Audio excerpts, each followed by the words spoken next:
On the show, in Wheelspin, we drive the soon-to-be-launched Fiat 595 Abarth. In Wheelspin, we ride the Benelli TNT 899. And on the track, we get hands-on with a race truck.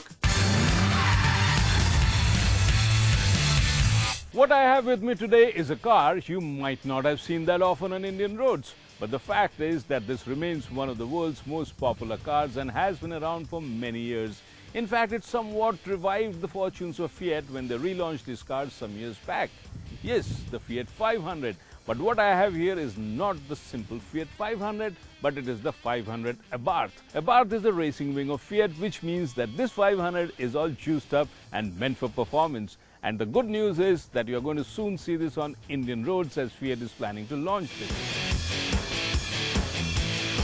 The Fiat 500 might wear a different set of designer clothes and use the 595 Abarth badging to make it stand out. But in terms of dimensions, it remains identical to the regular Fiat 500 with a length of 3.6 meters and a wheelbase of 2.3 meters. But it does get a few extras in terms of features like an electric sunroof, xenon headlamps and 17-inch alloy wheels as far as the exteriors go.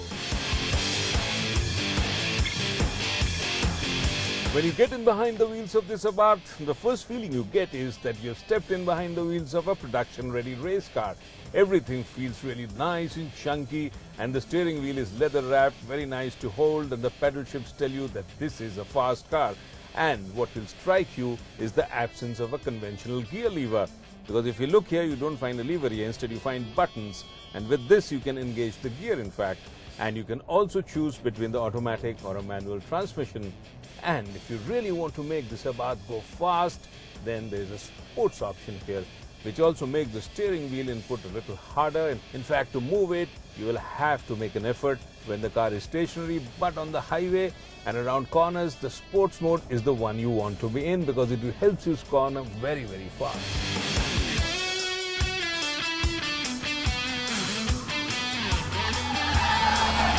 The Abarth is a very small car, it's a very small compact and it's very, very narrow.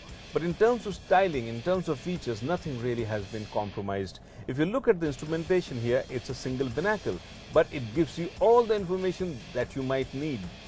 A tachometer, a digital speedometer readout, a fuel consumption gauge, name it, and you got everything here. In fact, it's quite self-sufficient here. The steering wheel also has multifunction buttons here to access your stereo, as well as your mobile phone, which you shouldn't be using in any case while driving. If the exteriors got some changes, then the interiors to get their share with leather upholstery, TFT instrumentation cluster, chrome door handles and a sound system with a hands-free operation and an USB drive. Plus, of course, plenty of Abarth badging splashed all over the place. And what it also gets is dual airbags and parking sensors for safety.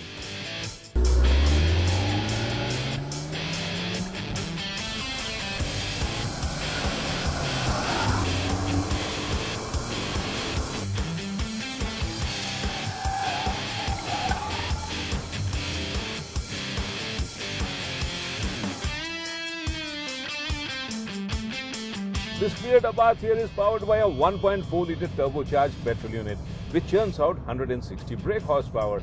And if you think that this 160 brake horsepower is a modest figure, I can tell you, you will quickly change your mind after you start driving it. Because in a light, small compact like this helps it accelerate the car very fast.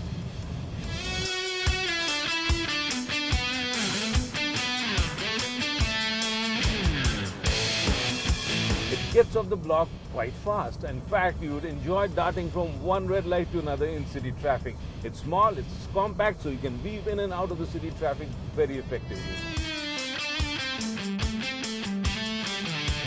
The Abarth here sits on a small wheelbase and the suspension is tuned for performance, which means it's real hard.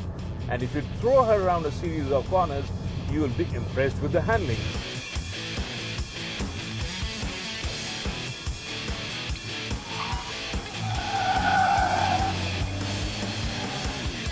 When I throw her around a corner very fast, I feel like I'm sitting on an overgrown car. It handles so well, holds the line very, very well. And in fact, I can only wish for one thing here: more power.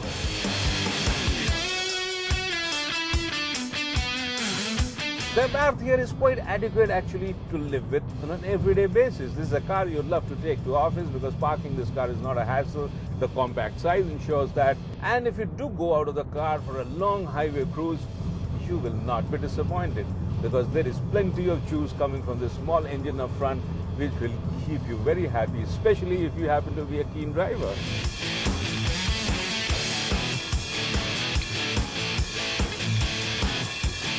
Overall, I think I quite like the Abarth. This is what a small car should be. Fast, maneuverable and compact.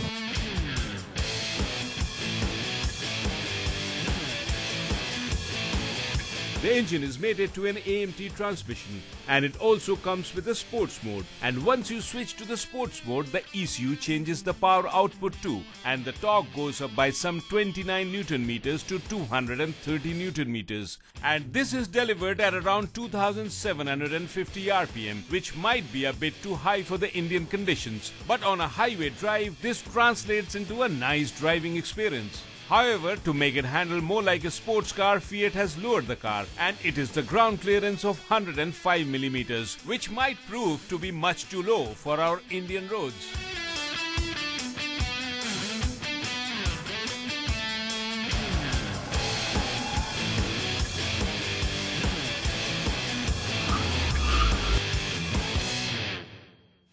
The Abarth here is a two-door car, but technically it's a four-seater. But like in all two-seaters, it's going to be a bit of an exercise to get into the back seat because you'll have to fold the seat down. And then even if you do manage to get into the rear seat, it's going to be a tight squeeze even if you're a normal-sized adult. But the good part is that the Abarth might be lacking in space, but it certainly isn't lacking in style or in terms of features. It pretty much has everything that you would need in a small hatch.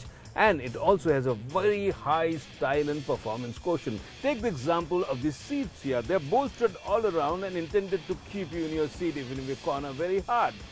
The chrome garnishing on the door handles look very nice, and you even have a turbo boost meter to remind you that you are driving a performance hatch. And in fact, I quite like the interiors.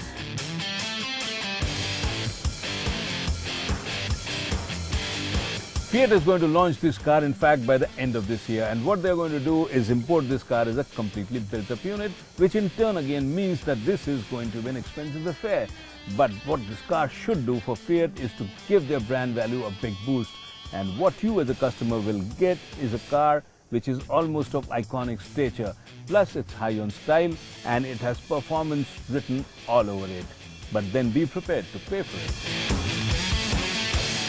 And if by now you have made up your mind and you are ready to pay for it, then the Abarth will cost you around rupees 25 lakhs when it is launched in the first half of this year. The Abarth might not seem like a car which is great value for money, but then it is not positioned as one. It is meant to be a car which will give you some amount of exclusivity as an owner, and as a driver you will not only enjoy the performance but also the attention you will get with it.